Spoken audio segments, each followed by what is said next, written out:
Welcome to the Southwest Desert Channel, where we explore the lives of remarkable individuals of the Southwest. Today, we're diving into the fascinating story of Dr. Herbert Eugene Bolton, a historian who revolutionized the study of American history by uncovering the rich tapestry of Spanish exploration and colonization in the Americas. Imagine a young historian from Texas knocking on the gates of an ancient monastery in Querétaro, Mexico, 100 miles north of Mexico City.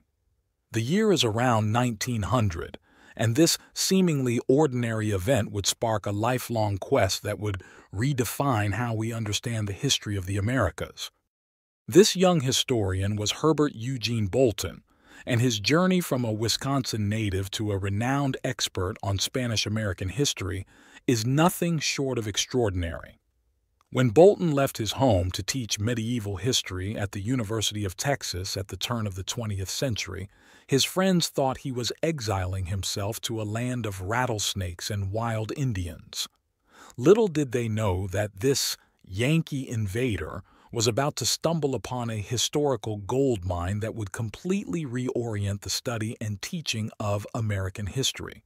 Thank you for joining your desert frontiersman, Alan, for another Southwest tale. Please leave a like, comment, and share. For further desert adventures, hit the subscribe button.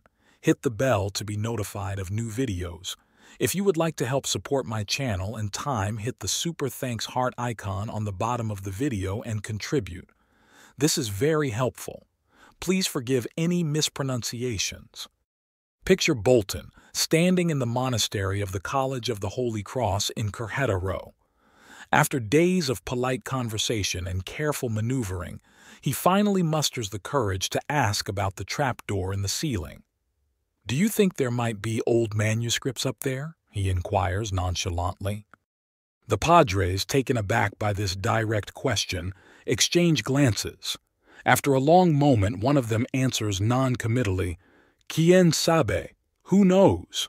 But Bolton's disarming smile and evident interest in their monastery finally win them over.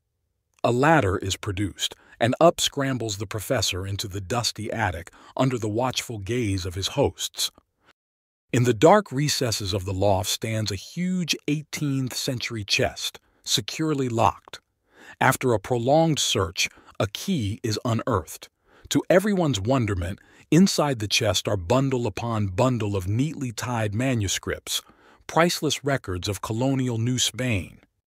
This scene would play out countless times over the next 2 decades as Bolton crisscrossed Mexico and Europe, sifting through archives, visiting old monasteries, and making friends with officials and padres.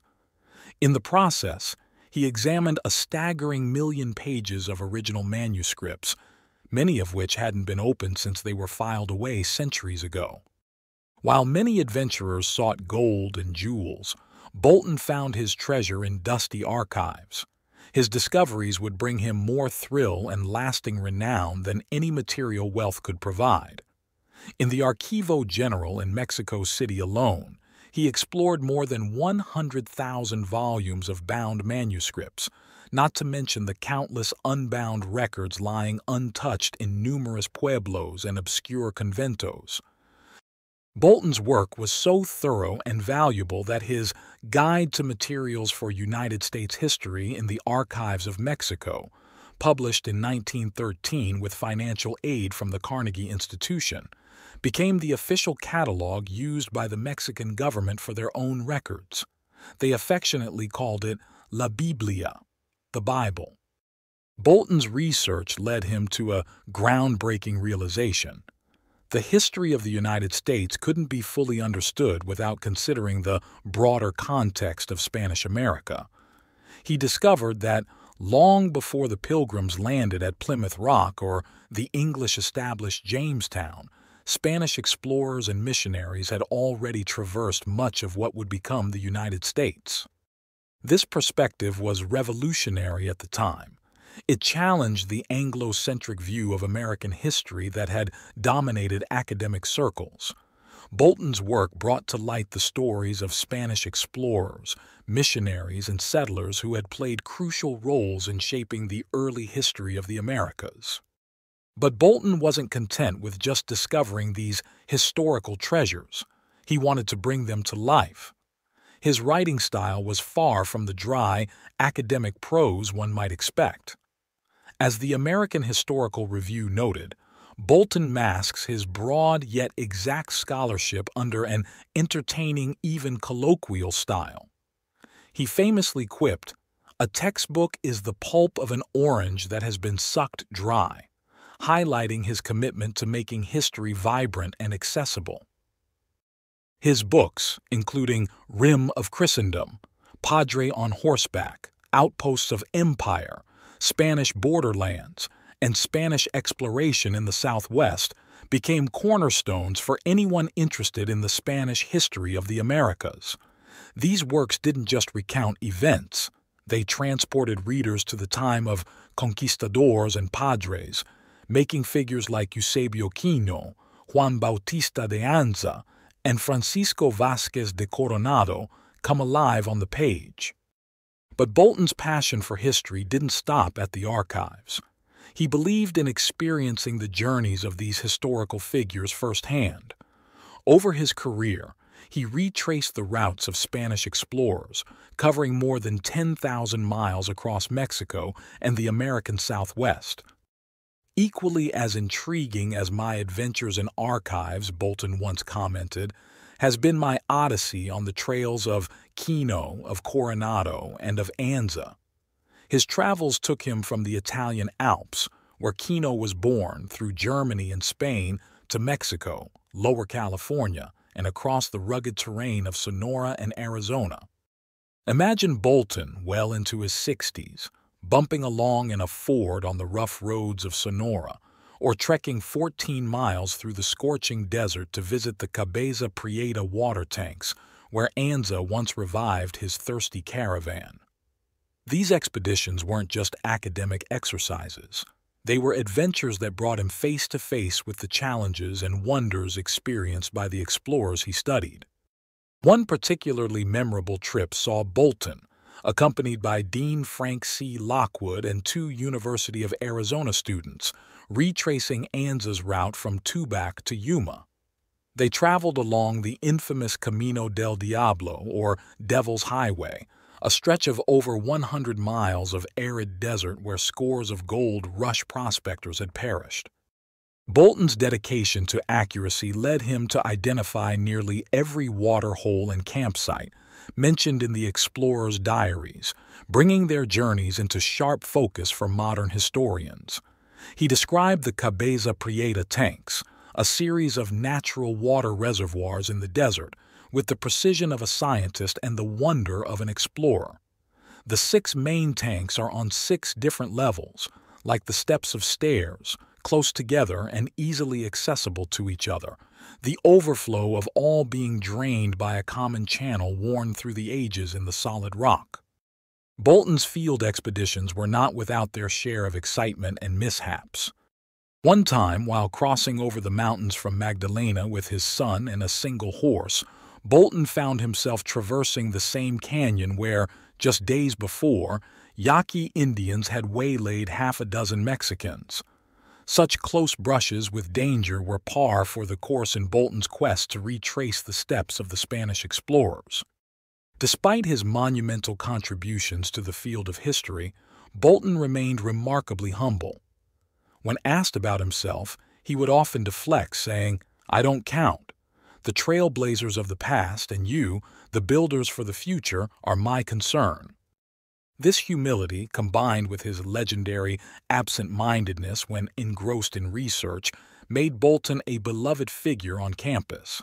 Stories circulated about him working through the night, his office light a beacon of scholarly dedication. One tale, which Bolton himself denied, had him failing to recognize his own daughter when she offered him a ride home, supposedly replying, "Thank you, but I am waiting for my daughter." But behind these amusing anecdotes was a man of incredible intellect and curiosity.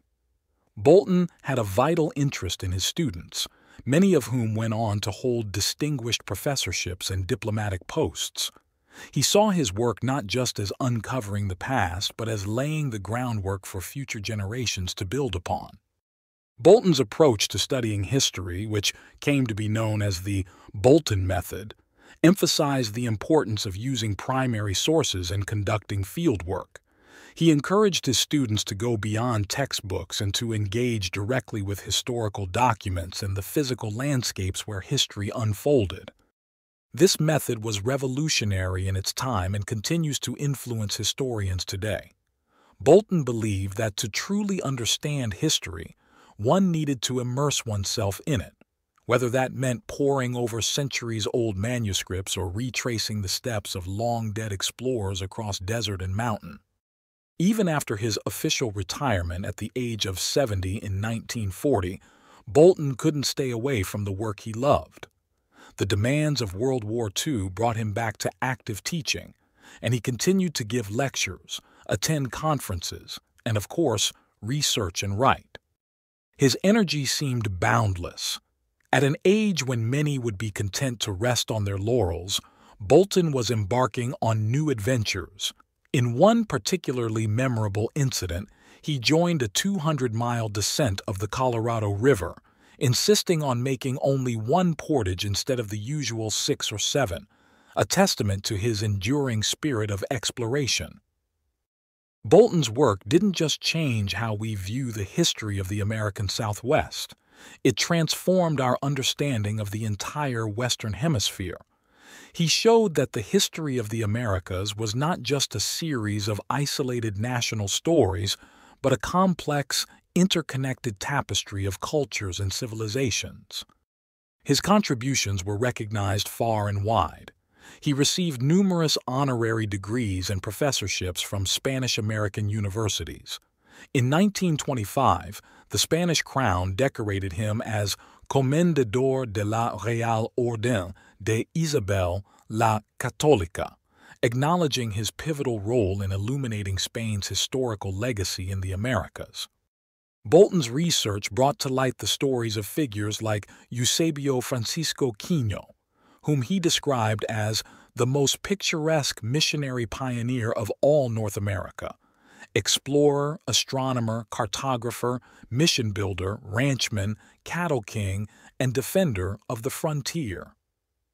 Through Bolton's work, we learned about Quino's crucial role in founding missions, introducing European crops and cattle ranching to the Southwest, and mapping vast swaths of then-unknown territory.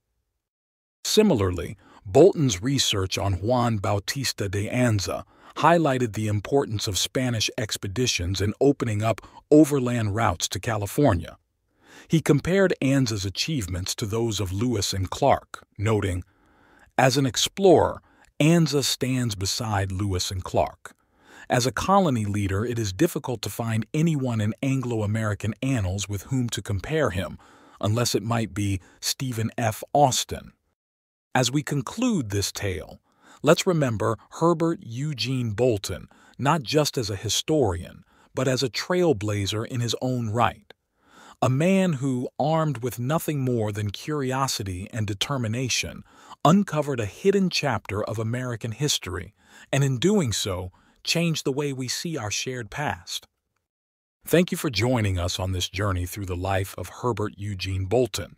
Until next time, keep exploring, keep questioning, and remember, history is always more complex and fascinating than we imagine.